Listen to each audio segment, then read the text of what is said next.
Good morning, and today I would like to start with going through the vocab. I made a list of the terms that I have used in the last few months. And perhaps if you're not familiar with these terms, some of the things I say might sound really confusing. Like when I use the word chewed food, it's like, what do you mean chewed food? Is this food? What are you talking about? Processed food, perhaps? No. That's why I decided to make it clear what each word meant. We start with the full moon rule. What is the full moon rule? It is a way to convert your sexual energy into something positive, into the energy of creation, energy of love, energy of doing something for other people or doing something for yourself that you benefit from or others benefit from. The act of giving, the act of creating by refraining from having an orgasm for the whole month until the full moon day. So yes, 12 per year. This is what the full moon rule is. And I strongly demand that you obey the full moon rule. Now, on 8 p.m. Wednesday, this is not the vocab, but this is the rule as well. 8 p.m. Wednesday, we have a connection. 8 p.m. Wednesday Thai time. Sit there for 2-3 minutes, be it in the toilet at work, be it in the chair at home, in bed, and send the good vibes. And this is a worldwide exchange. 8 p.m. every Wednesday, this is what I do. I try to concentrate my attention on the community, on the people out there, on the positive connections that we make. Still building. Now, the next one. Now we really get into the vocab. Anchors. What is anchor? Like the anchor on a boat, it's something that holds you down. Easy, right? It can be a person, it can be a relationship, it can be a job, it can be a habit. Whatever holds you back and holds you down to the earth where you want to be, developing and swimming in different directions and exploring the world, exploring your potential. Something is holding you down. I often talk about cutting the anchors, and certain anchors, they need to be cut. There are certain good anchors when you don't want to swim any further and you want to stop and you want to stay here for a while, then you drop an anchor. But sometimes the anchors, there's a few that hold you to certain activities, certain patterns that you don't really want to be part of anymore. Cutting the anchors and often checking. I do have an anchor here, I do have an anchor there. It's not bad ending some processes in your life. This is a natural process of coming empty-handed and going empty-handed. Nothing will stay with you from birth to death. Everything is meant to have a life cycle, be it a relationship, be it a job, be it a certain hobby. Everything starts and finishes at a certain point. Now, big boat, small boat theory. I'm not going to go through all the theory. There's a video titled Big Boat, Small Boat Theory. Basically, it's about big boat being the majority and small boat being the minority. The majority of us. Yes, in some ways you want to be part of the majority. You want to have 2 eyes and 2 legs and to be able to speak the language of the country. You want to have an education, have a family. Perhaps. Now we're going to go, wait a bit. I guess I'll have to pause it frequently for the drilling time. Okay, and in some ways you don't want to be part of the majority. Like, say, accepting things as they are and not questioning whatever is given to you.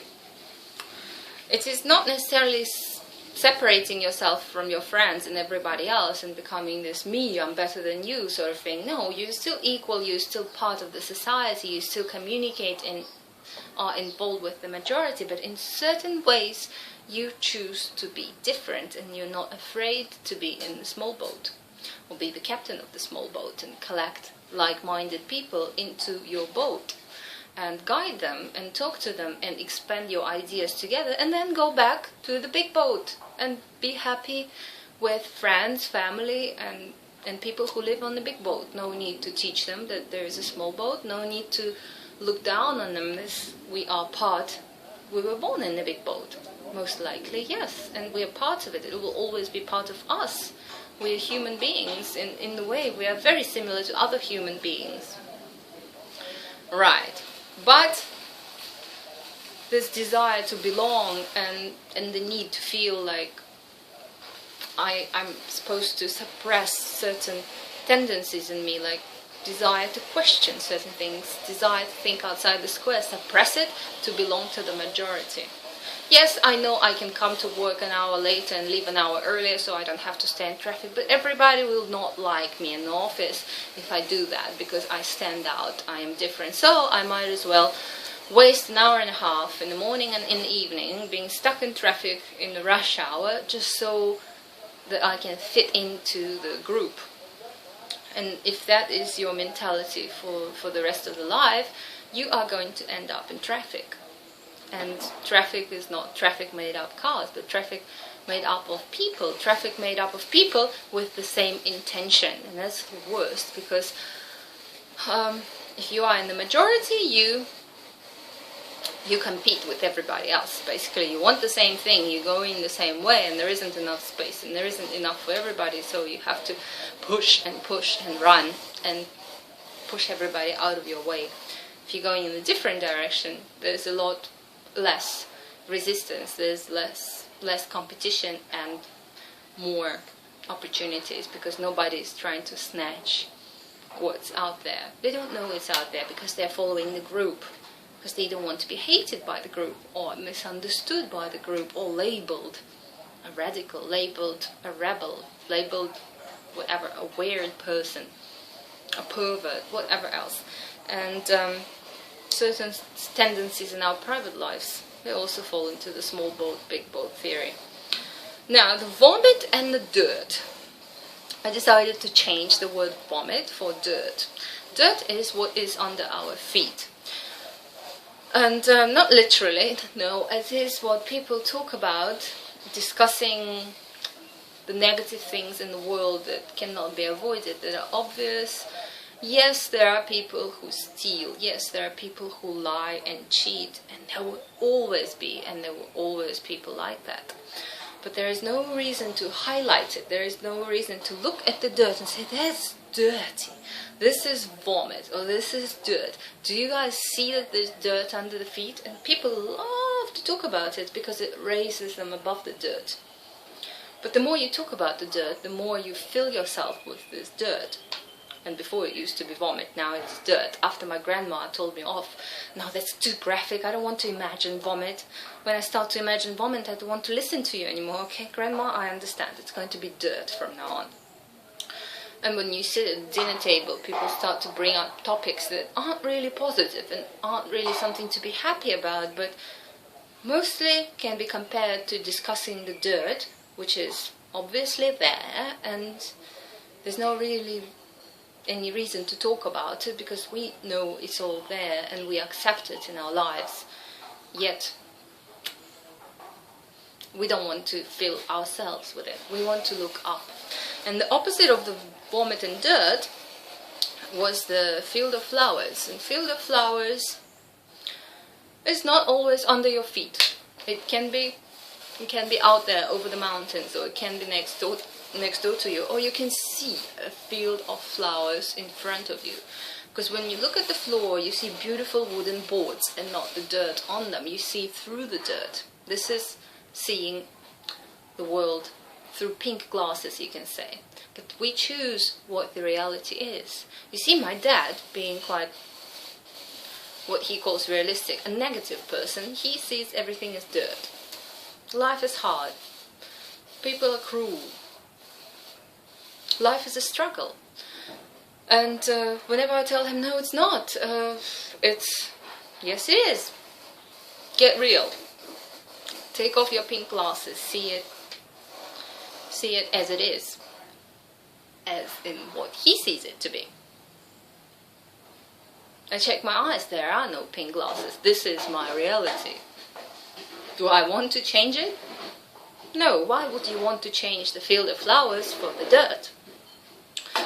When you see a field of flowers, you see good in people. Remember I taught you to highlight person's good qualities, get into that habit, a compliment every day. When you start to pick out the good in people, because first you feel obliged to do it because it's the promise you made to yourself to develop this new habit. Then it happens automatically. Then you look at a person and you see the good things. When you look at things and you see good things, when you think of situations and you see good things, and if that becomes a habit, you are living in the middle of a field of flowers. Yeah. Now, we had the S, C-type and V-type. So the S-type man, the C-type woman, the V-type man, woman, whatever. C-type is not any particular type of woman. It is a lady who, at some stage in her life, learned that with a certain type of man, she can be in charge and have a much happier relationship than she would have had with a different type of man, because of a certain dynamic that both choose to use. What sort of dynamic? When she takes control, and C stands for control. Now that, again, for the 100th time, that isn't thinking for two people, that is looking at choices offered by the so-called S-type man. And the S-type, the service type man, the man who will submit willingly to serve her, who understands that this is selfless, that this is to serve her and do what she wants.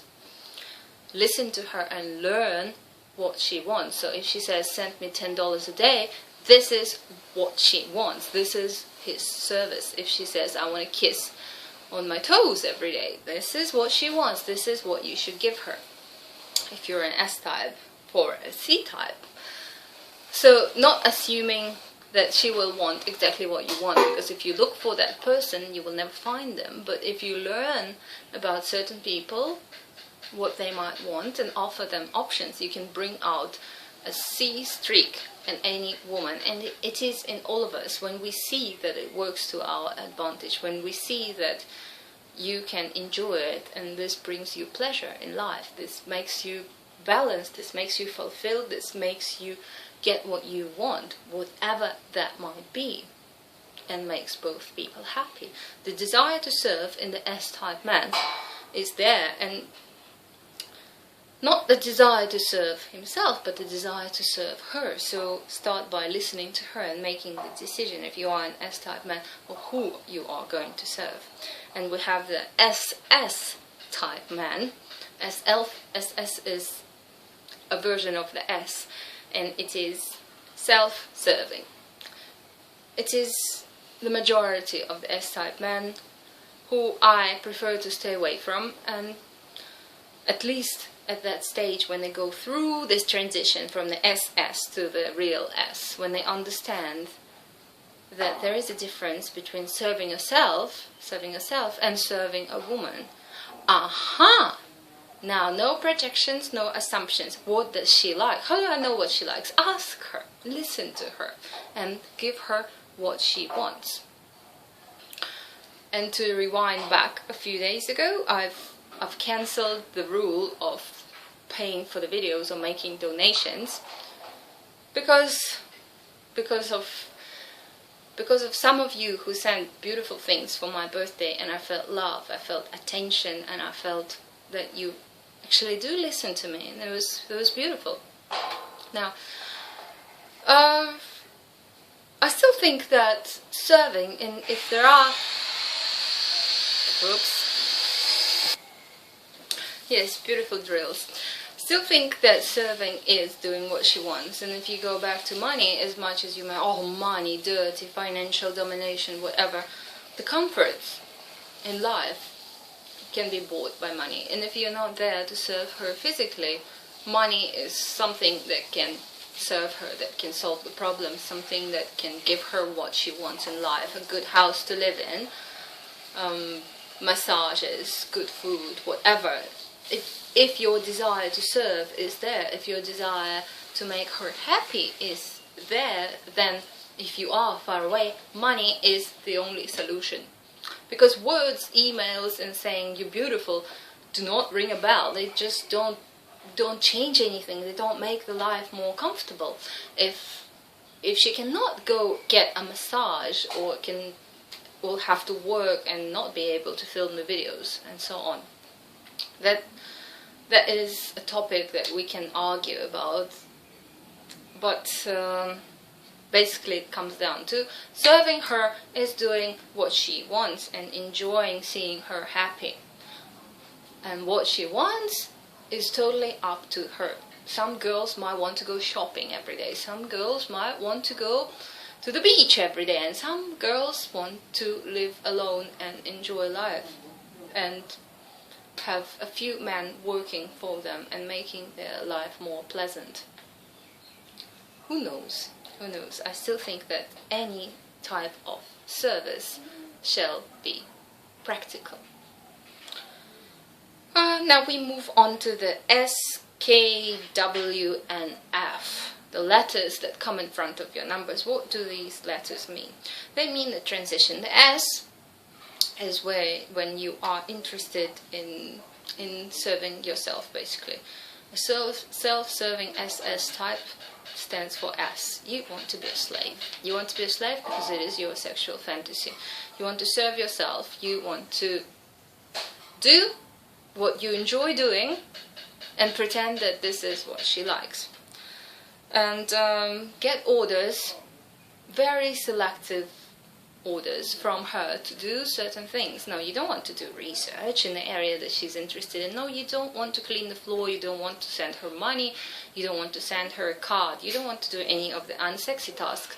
You want to be told to do what you want to do. And you're not shy to tell about what you like. Now, this is an S-type man. Then you move to the, not an S, an SS. Then we move to the K, and K stands for knight. This transition is made at a certain point when you realize, hold on, Lina. So what you're saying is that I should be doing what you want? This is service? This is what you call service? And Lina says, yes, this is exactly it. Imagine she's the queen and you are the knight. The knight does not tell the queen, Queen, I like you to do this and this to me. And the queen says, yeah, sure, I'll do that, because you enjoy that. Yeah, maybe I'll enjoy it too, let's try. The knight says, Queen, what would you like me to do? I can do this, this and this. And the queen chooses if that is what she needs. She might say, no, I want you to go collect taxes, because this makes my life more pleasant. There aren't any knight tasks for you except for go and earn money. This is knight too. There has to be knights who earn money, because without money you can't exist in this world. And am I making this too practical, saying a lot about money? You know why? Because yesterday I met my friend Osha. You know, she's a nutritionist and she's doing diet plans.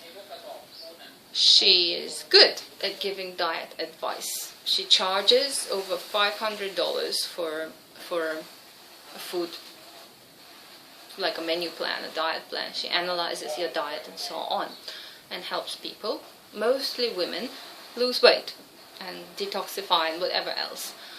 And I asked her, Osha, do you feel guilty for charging people so much money? Do you just not want to help people? And she says, well, she wouldn't have time to help people if she had to go to a 9-to-5 job. She wouldn't physically have the time to do anything for other people if she had to work for some corporation, or I don't know.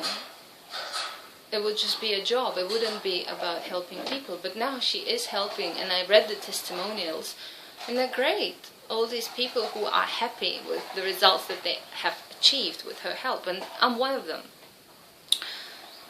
So, no, she doesn't feel guilty for it, and it is helping people, but it is also helping people for the money, because they get certain benefits, and this is the price she thinks her advice is worth.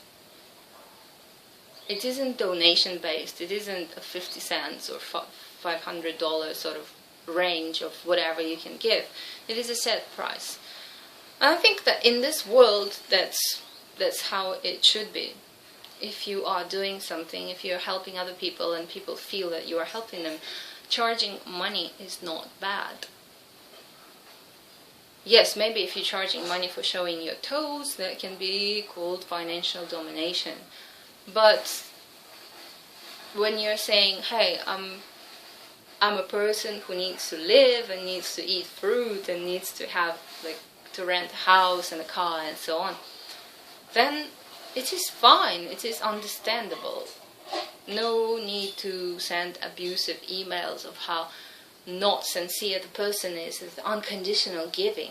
No, if I gave unconditionally to everybody, I'd be on the street now, I don't know, picking bananas, stealing bananas from other people's gardens, because I'm not allowed to work here. Getting too negative? Yes, there is that still a little bit of pain after what you have said to me, after I've made the rule. And that question is still not resolved. But because I can't talk to everybody individually and send an email to everybody explaining myself and why I did certain things, I'm talking here in the video to talk to everybody, to explain why certain things were said and why certain things are still not sitting comfortably with me, and how I feel about it and what you feel about it. Anyway, let's move on to the oxygen mask. What is this oxygen mask? Oxygen mask is exactly what I was talking about. If you like some of the advice that I give in the videos, if you like some of the lectures, maybe they make you think, maybe they inspire you or motivate you in certain ways.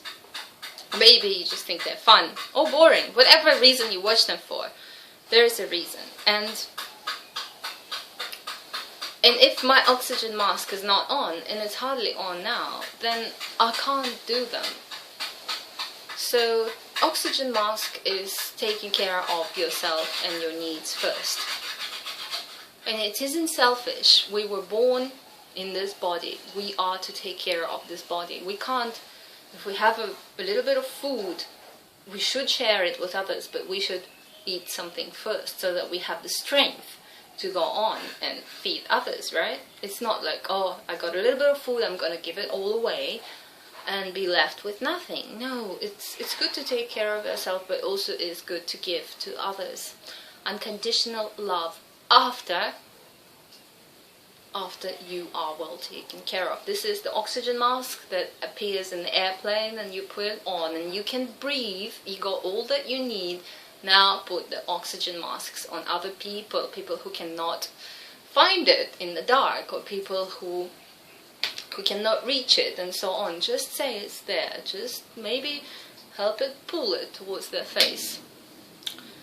Help them pull it towards their face. Put it on the minors and so on. Not that other people are stupid and they don't know that they should put an oxygen mask on, but sometimes there are situations when you don't see the mask, when you don't have the answers to certain questions that might be obvious to other people, might not be obvious to you at that moment because you're absorbed in the situation that you are in, but you don't see that there's a solution hanging right in front of you, and all you have to do is reach out your hand and it was always there. How come I didn't see it? Because I was looking here all the time, looking for it on the floor when it was hanging from above. This is what the oxygen mask is. Now, bottle of perfume, we've had this comparison, the bottle of perfume, remember? The bottle of perfume is the gift, well, at least in, I don't know about other countries, but in Korea this is like the most frequent gift that guys would give you for any occasion. It's like a cliche saying that, or a bunch of roses, saying that all women like perfume and roses, which is not true at all. It's like all guys love to get socks for their birthday and Christmas and whatever other holiday. Yeah, sure, socks is practical, but when you have like a full drawer of socks and just getting another pair of socks, it doesn't really mean anything to you. But imagine perfume. What if you don't like perfume and somebody still gives it to you and you're supposed to like, yeah, lovely, lovely, I love it, yeah, thank you. Or you're supposed to be honest and say, listen, you can take it back, give it to your mom or sister or somebody who likes it, but return it to the shop because I don't use perfume. It's gonna be plain rude, right? So bottle of perfume is when we make an assumption that somebody will like something.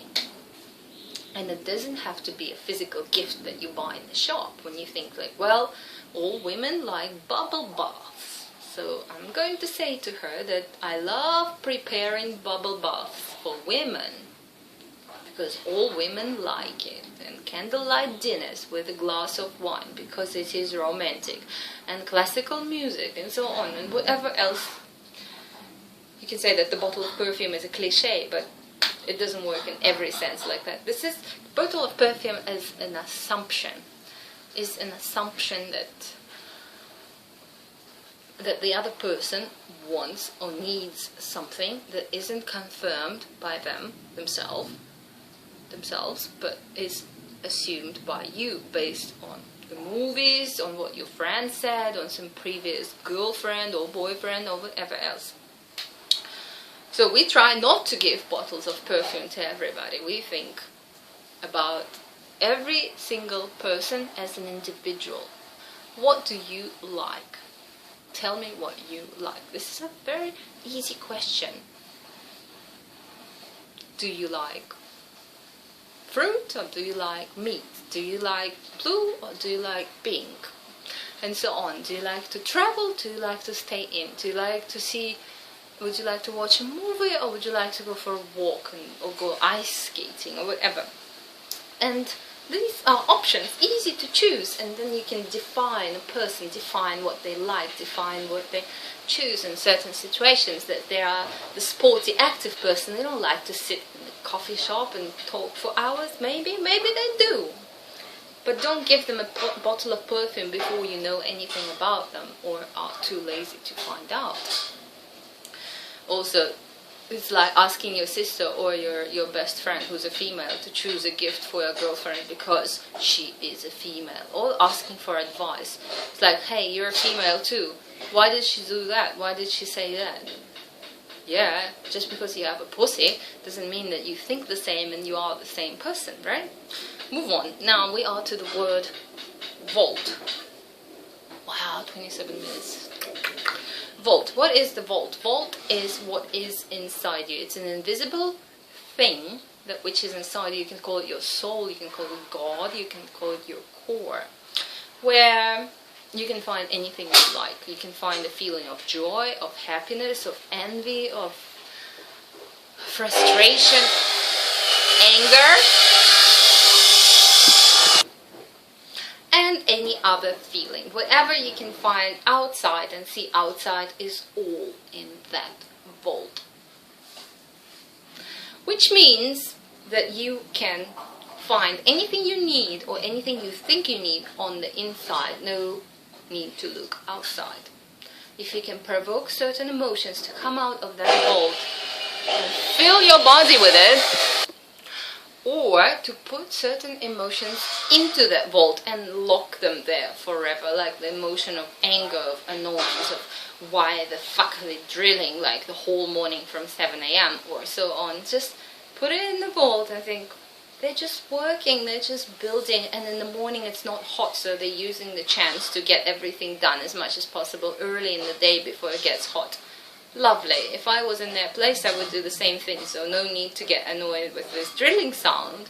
After all, the silent drill has not been invented yet. Right?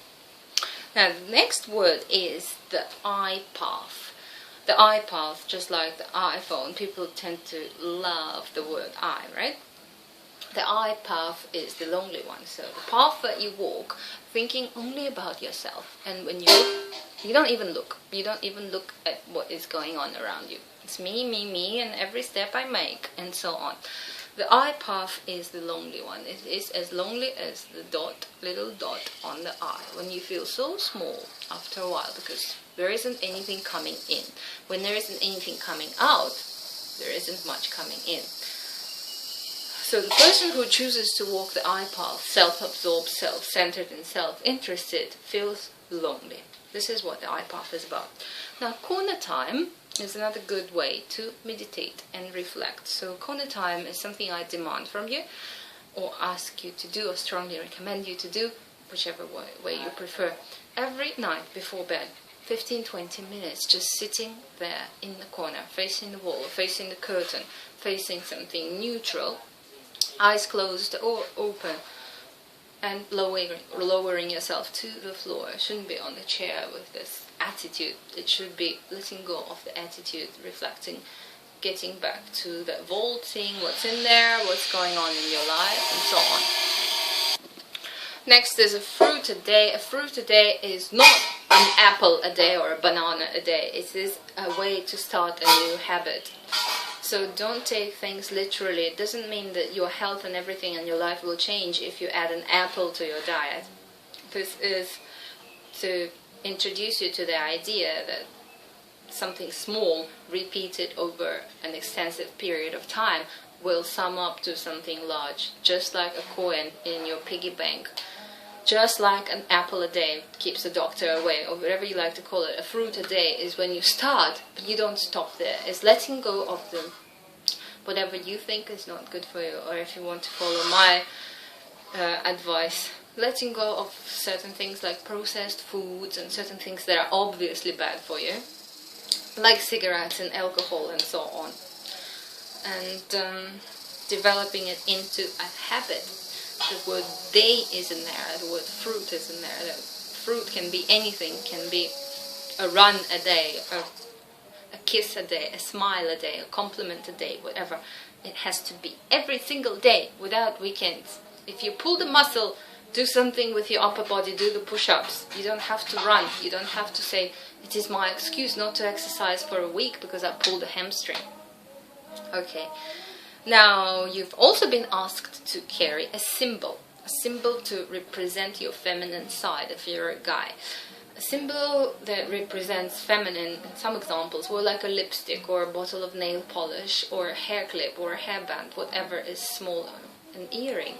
Put it in your pocket and carry it with you at all times. This is to balance you, to give you this little thrill of being able to pull it out, not being afraid of being yourself. Again, this is a very practical exercise, not because it's there, but because it is a reminder for you not to hide your feminine side. That it's always a part of you, that it's always there. There is no need to suppress it. It is there, you know that it is physically there too. And you should be okay with it. You should be in harmony with that side of you. No need to shy away from it. With Thai guys, it's a beautiful example. Thai guys are not... Thai people in general are very open with their sexuality. They can tell anybody that, yes, I've been fantasizing about having sex with other women or something like that. They're just in a general conversation and not be like, oh, about it. Yeah, totally normal. What a great society, open. It's like, yes, my brother is a ladyboy. Yeah, it doesn't look very convincing, but hey, he's happy, so... Very normal. Right, now we get to the chewed food. Chewed food is not food. Chewed food is the mass media. Chewed food is the information that is prepared for us and is induced with some sort of flavor. Flavor that when it's put into our mouth, when it's in front of our eyes, that we feel that flavor. It's actually written. Like on a movie, it's going to be a comedy, it will be funny, it's going to be a romantic comedy, it will be like, kind of funny. Yeah, I might even have a tear to the eye, it's going to be about love. It's already prepared. Nobody else is going to be scared of it, because for some people it might be a horror movie, for some people it might be a comedy. No, it's going to be a comedy for everybody, and that flavor is already induced into that chewed food. Or, like, when you watch a sitcom and people are laughing, ha ha ha, and you're supposed to follow the cues. Laugh now, cue. This is what chewed food. Information, what you see on the radio and you think, yes, this must be the news firsthand. Yeah, right. If I listen to the news of what's happening in Samui, I don't even recognize the place. If the name wasn't there, that this is Samui, do you really see that? Do you really feel that? Is this... Because news is so selective and so so chewed by somebody else, by the reporter, by the news agency, by the TV station, whatever, that it isn't the truth, and it's very far for the truth, and it's selected, it's picked and induced usually bitter flavor into it. Nobody wants to have strawberries anymore. People are sick of strawberries. People want bitter stuff. Yeah. So chewed food is something that we don't want to eat, obviously. We want to chew our own food and discover the flavor for ourselves and see, I taste sweet, you taste bitter. Oh, excellent. Why do you taste bitter? And so on. What's next on the list is the needle point. The needle point is when you're so self-absorbed and your energy is so introverted. When it goes in, the space shrinks and it becomes very heavy until you are at the needle point. And needle point, I don't know if many of you have experienced this. This is the most unpleasant state of what the human being could be. It feels very heavy, suppressed into one small little thing, like a black hole. When it's so heavy that you can't bear it, you're almost at the point of wanting to commit suicide. Of nothing has hope. When the energy is directed inwards, right? And then the tennis ball is part of the same theory. When you say, I'm the size of a tennis ball now, which is still not a very good sign. But if you're expanding tennis ball, then it's not bad. If you're shrinking tennis ball, then the future might be the needle point. If you're expanding, then the basketball, or the size of the earth. Yay! So the tennis ball is quite a heavy feeling when you feel lonely and just not so comfortable with your life, with yourself, and with everything else, including the noise. This is a great patience tester for you too, for me and for you. The phone rings, the guys are building, the drill is there, and you're trying to pause and record something and make the thoughts flow. And sometimes when I pause, I actually have to wait for like 2-3 minutes. Okay, gives me time to think. Great. Keep that patience. Keep that stable, calm sea in your mind. No waves, no ripples. Breathe. Okay. Inward energy and self-destruction. This is what points to the needle point. Every self-destructive inward behavior, like getting drunk and so on, it's not to have fun. Fun isn't getting drunk. It can be the emotions of being relaxed and laughing with friends. Yes, that is fun, but getting drunk in itself is very destructive. You know that your liver is not going to be happy. You know that next morning you're not going to be happy. Yet you tend to turn yourself to the self-destructive behavior, which is inward energy. And outward energy is unconditional love. Inward energy, unconditional fear of this, and this, fear of the opinion of others, fear of being alone, fear of not being good enough, and fear of getting old, whatever fear that might be, it's inward. Outward is love, unconditional love for everybody. I love people, I love the people who drill outside. Yes, even that. And I love the situation today with uncomfortable filming, which is like overcoming little obstacles and testing your patience and my patience at the same time. And the last one that we're going to cover today at the 30-something, wow, that's long. Reporter, being a reporter. Remember that video when I was wearing a swimsuit?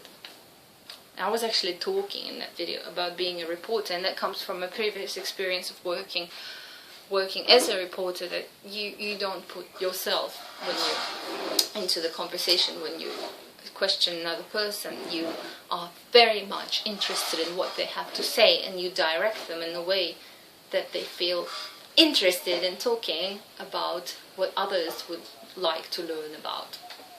You don't say like, oh, I think that's good, and you don't interrupt and say, hey, you know what, I had a puppy too, but he was so cute, oh, you should have seen my puppy. No, you want to ask about that dog, you know. It's like, yeah, oh, you say, I love dogs, you know. I have a cat now, but I used to have a dog, and my dog. No, this is not you. You are the reporter. Nobody says that. When you hear the news, when you watch somebody interviewing another person, you don't hear saying the reporter taking the mic back and saying, hey, I had a similar experience. Let me tell you guys all about it and how I felt about it and how my people around me, what they said and so on. No, it's going to be about the other person. This is what you do when you talk to other people. You are the reporter. When you want to know what the woman likes, you don't say, well, I like this, this and that. Are you going to be okay with doing that? I'm sure you enjoy this too, right? Because you said you were C-type in your profile, whatever. So enough about the reporter. Yes, not putting too much color. If the other person asks, yes, give them an answer, but you have to sense where that question comes from. If that question comes out of politeness and the imbalance that the other person felt from conversations, like, am I talking too much? Should I be asking her questions too? Then just give a short answer which is enough to satisfy the question, but is still giving the time to talk to the other person. What will that bring? Well, first, it will bring a lot of disappointment that the other person is actually not interested in what you have to say. It's not interested if you had a puppy or a kitty, or if you still have a puppy. He's interested in talking about his dog, because that brings his emotions. So cute! And you can't picture it, you don't know how cute it was. You can imagine, yes, but you don't even like dogs. Yeah, it was so cute! It was like, yay! Okay, well, you have a picture of it. No, but it was so cute, believe me. Oh, so adorable. It was like sit next to me. And such a great personality and so intelligent, not like any other dog. Sure, okay. That's what they love to talk about. This is your service. This is you serving another person. You are letting them explore those emotions. You're letting them feel those emotions, and you can feel them with them. Not through the words, not through picturing the puppy that you might not even like, but through seeing the pure joy in them. Like, wow, I just made another person experience this joy. Great, I feel happy because that's a good deed. Enough of the vocab. I'm not sure if I missed anything. Probably sure I have, right? But hey, that's enough to digest for you. Have a wonderful day. We'll see you tomorrow. Hopefully the builders will be